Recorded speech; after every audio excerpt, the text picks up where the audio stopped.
Let's see some questions based on that. तो आपके पास कोई रिएक्शन दे रखा है, कोई इक्विलिब्रियम पर रिएक्शन दिया हुआ है, ठीक है।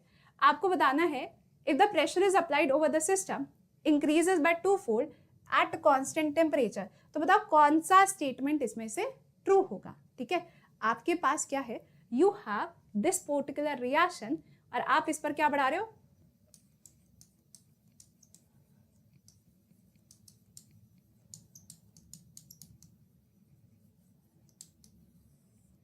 प्रेशर बढ़ा रहे हो कांस्टेंट टेम्परेचर पर, और आपसे पूछ रहा है आप क्या होगा। तो अगर आप प्रेशर बढ़ाओगे तो वॉल्यूम डिक्रीज होगी, सही बात है। तो इससे क्या हमारे रिएक्टेंट और प्रोडक्ट का अमाउंट बढ़ेगा या कम होगा, होगा, इंक्रीज करेगा। अगर आपने क्या किया है, प्रेशर इंक्रीज किया है eight constant temperature. Read the first statement, concentration of reactants and products increases. बिल्कुल सही बात है, concentration of reactants and products will change if you will increase the pressure at constant temperature। जरूर increase करेगी दोनों reactant और product की concentration, सही है। नेक्स्ट क्या लिखा है, equilibrium will shift in the forward direction. ये हमको कैसे पता चला कि इक्विलिब्रियम शिफ्ट हो रहा है फॉरवर्ड डायरेक्शन में? याद करो, हमने पढ़ा था ली शटलर्स प्रिंसिपल में कि अगर आप प्रेशर बढ़ाते हो, रिएक्शन चाहेगा प्रेशर को डिक्रीज करना।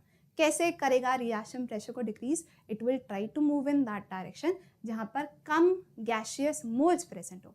ये डिस्टर्बेंस आपने क्रिएट की है, सिस्टम चाहेगा इस डिस्टर्बेंस को रिवर्स करना। कैसे करेगा सिस्टम इस डिस्टर्बेंस को reverse? System will try to move towards less number of gaseous moles. तो आपको यहाँ पर दिख रहा है ना कि किधर हैं हमारे less number of gaseous moles? इधर सिर्फ 2 गैसियस मोल्स हैं प्रोडक्ट साइड पर, रिएक्टेंट साइड पर 4 थे। So it will move towards less gaseous moles, यानी कि फॉरवर्ड।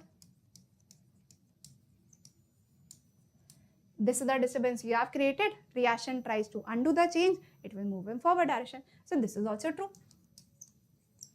ये भी true है, ये भी true है। The equilibrium constant increases since the concentration of products increases। नहीं, concentration of reactants and products दोनों इंक्रीज कर रही हैं, तो ये वाली बात तो गलत है। और वैसे भी हमें पता है equilibrium constant is a temperature dependent quantity. जब तक टेम्परेचर सेम है इक्विलिब्रियम कांस्टेंट तो वैसे भी चेंज नहीं करता। तो ये वाली बात तो अपने आप ही गलत है, ठीक है। Equilibrium constant remains unchange as the concentration of reactants and products they remain the same. पहली बात सही है कि हाँ इक्विलिब्रियम कांस्टेंट रिमेन्स अनचेंज, इसका रीजन गलत दिया हुआ है कि concentration of reactants products same रहती हैं इसलिए वो अनचेंज है। नहीं, वो अनचेंज क्यों है? क्योंकि टेम्परेचर हमारा कांस्टेंट है। टेम्परेचर बढ़ाओगे तो ही हमारा इक्विलिब्रियम कांस्टेंट चेंज करेगा। यहाँ पर क्या दिया है कि रिएक्टेंट और प्रोडक्ट की कंसंट्रेशन क्योंकि सेम रहते हैं इसलिए इक्विलिब्रियम कांस्टेंट चेंज नहीं होता। रिएक्टेंट और प्रोडक्ट की कंसंट्रेशन तो इंक्रीज कर रही है, इक्विलिब्रियम कांस्टेंट फिर भी सेम रहेगा। क्यों सेम रहेगा? क्योंकि हमारा टेम्परेचर कांस्टेंट है। So this is also a false statement. तो यहाँ पे करेक्ट आंसर क्या हुआ? मतलब ए और बी स्टेटमेंट हमारी ट्रू है। Correct answer will be A and B, ठीक है, like this option A and B. This is what we are trying to understand. सब ली शटलर्स प्रिंसिपल पर ही बेस्ड था। आपने बस ये देखा है क्या डिस्टर्बेंस आपने क्रिएट की और उससे क्या इफेक्ट पड़ा हमारे इक्विलिब्रियम पर। इक्विलिब्रियम कांस्टेंट वाला पॉइंट हमने लास्ट क्लास में पढ़ा था, अगर आपको याद हो, that equilibrium constant depends upon temperature only, it is a temperature dependent quantity. वो चेंज करोगे इक्विलिब्रियम कांस्टेंट भी चेंज करेगा, ठीक है। Alright, C the next one. अब ये देखो, इन द फॉलोइंग सिस्टम आपको कोई रिएक्शन दे रखा है, PCl5 gas giving you PCl3 gas plus Cl2 gas, ठीक है। अब इसमें दे रखा है upon addition of xenon gas at constant temperature and pressure the concentration of which of these will increase और डिक्रीज, ये पूछा है। पहली बात तो क्या कर रहे हो आप? एडिशन कर रहे हो इनर्ट गैस का। अब इसमें थोड़ा सा याद करो, इनर्ट गैस का एडिशन के हमने 2 केसेस पढ़े थे। एक तो जब आप इनर्ट गैस ऐड करो एट कांस्टेंट वॉल्यूम, हमने कहा था कुछ नहीं होता, right. At constant volume inert gas add करने से there will be no effect. पर उसने क्या कहा है? आपने ऐड किया है constant temperature and pressure, pressure constant रखा है। इसमें क्या पढ़ा था? Addition of inert gas at constant pressure has the exact same effect as decrease in pressure. हम उधर जाएंगे जहां पर ज्यादा गैसियस मोल्स हो, ठीक है। तो हमको यहाँ पर तो एक गैसियस मोल दिखाई दे रहा है रिएक्टेंट साइड पर, प्रोडक्ट पर 2 हैं, तो क्या होगा correct answer? We will move towards more number of gaseous moles. तो आपका PCl3 और Cl2 का अमाउंट बढ़ेगा। सब कांस्टेंट है जी नहीं, PCl3 इंक्रीज करेगा, सही है, Cl2 भी करेगा, ये गलत है, PCl5 इंक्रीज करेगा, ये गलत है। So this is based on addition of inert gas at constant pressure, जिसका सेम इफेक्ट होता है एज डिक्रीज इन प्रेशर, ये हमने पढ़ा था, वही पूछा है यहाँ, ठीक है। See the next one.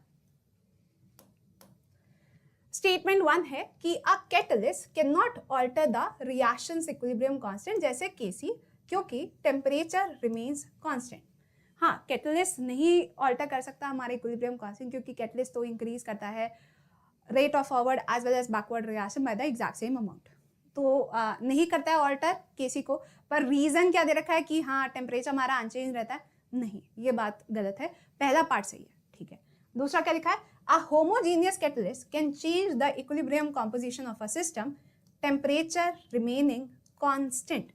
कह रहा है homogeneous catalyst है, वो आपकी equilibrium composition को बदल देगा। कैसे बदल देगा equilibrium composition को अगर temperature constant है तो? नहीं बदल सकता। कैटलिस्ट डालने से कितनी बार कहा है कि हमारा जो टेम्परेचर अगर कांस्टेंट है, इक्विलिब्रियम कांस्टेंट एकदम सेम रहता है। आपने कैटलिस्ट डाला है, उससे इक्विलिब्रियम कॉम्पोजिशन पर कोई फर्क नहीं पड़ता, बस वो थोड़ा सा जल्दी अचीव कर ले तो इक्विलिब्रियम, उसके अलावा और कुछ नहीं कर पाएगा कैटलिस्ट। वो rate of forward as well as backward reaction को एग्जैक्ट सेम अमाउंट से बढ़ाता है। और एक बड़ी बात ये भी तो देखो, अगर ये वाली बात हमने ट्रू कह ही दी है तो इसको कैसे ट्रू कह सकते हैं? एक दूसरे का उल्टा है ना। इसमें कह रहा है टेम्परेचर अगर कांस्टेंट है तो कैटलिस्ट कुछ नहीं करेगा, इसमें कह रहा है टेम्परेचर अगर कांस्टेंट है तो कैटलिस्ट इक्विलिब्रियम कॉम्पोजिशन चेंज कर देगा। एक बात तो पक्का गलत है, पहली वाली बात सही है, दूसरी वाली गलत है। Both are true, no. Statement 1 is true, statement 2 is false. Option A. That is how we can answer it. Equilibrium constant temperature dependent quantity है, वो टेम्परेचर पर डिपेंड करता है। टेम्परेचर चेंज करोगे इक्विलिब्रियम कांस्टेंट बदलेगा। आपने कैटलिस्ट डाला, उससे कोई फर्क नहीं पड़ता आपके इक्विलिब्रियम कॉम्पोजिशन पर। क्यों? क्योंकि उससे rate of forward as well as backward reaction same amount से बढ़ता है, तो there will be no effect on equilibrium. पढ़ा था हमने ली शेटलेस प्रिंसिपल में, ठीक है। So this is also done, okay. The following reaction occurs in a blast furnace where iron ore is reduced to iron metal. Iron ore से आप iron metal बना रहे हो। Using Lee-Shetler's principle, आप बताओ which one of the following will not disturb the equilibrium? क्या करने से आपका equilibrium disturb नहीं होगा? Equilibrium reaction में कभी आपने लिखा है pure solid या pure liquid? हम कहते हैं ना pure solid और pure liquid are not part of my equilibrium setup. Why? Because they do not change that much, है ना।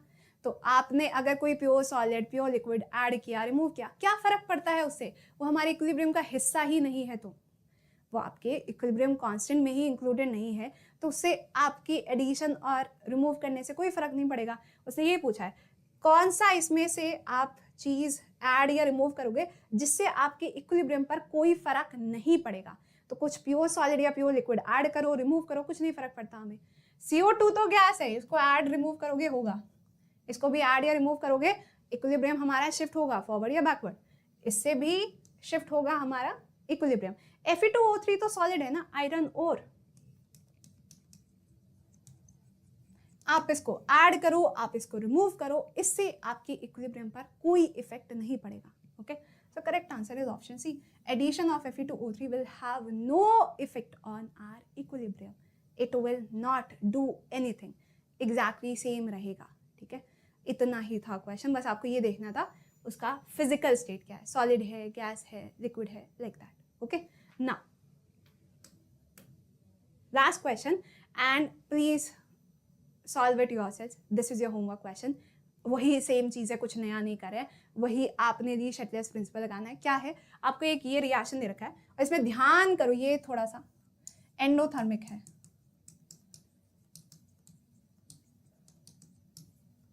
एंडोथर्मिक रिएक्शन में अगर आप टेम्परेचर बढ़ाते हो, अगर आपको याद हो तो रिएक्शन फॉरवर्ड जाता है, टेम्परेचर कम करते हो तो रिएक्शन बैकवर्ड जाता है, ये आपको आता है, ठीक है।